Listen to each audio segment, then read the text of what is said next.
నమస్కారం ఘంటారావానికి స్వాగతం ముందుగా ప్రధాన అంశాలు రాష్ట్రపతి అభ్యర్థిగా రామ్నాథ్ కోవింద్ ఈ నెల 23న నామినేషన్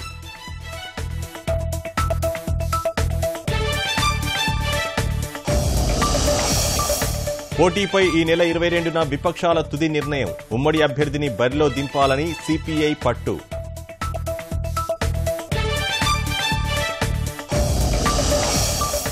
రామ్నాథ్ ఎంపికపై చంద్రబాబు హర్షం మద్దతు కోసం మమతకు విన్నపం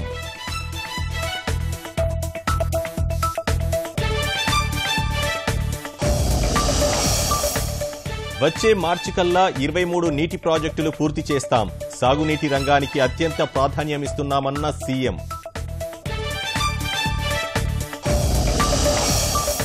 పట్టణ ప్రాంతాల్లోని పేదలకు నివాస భాగ్యం 1.5 లక్షల ఇళ్ల నిర్మాణానికి సీఎం శంకుస్థాపన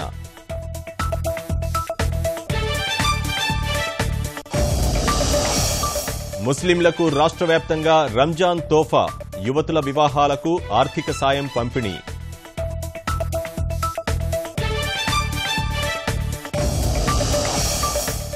గాజువాక సబ్ రిజిస్ట్రార్కు 6 కోట్లకు పైగా ఆస్తులు అనీషా సోదాల్లో బయటపడిన పాపాలు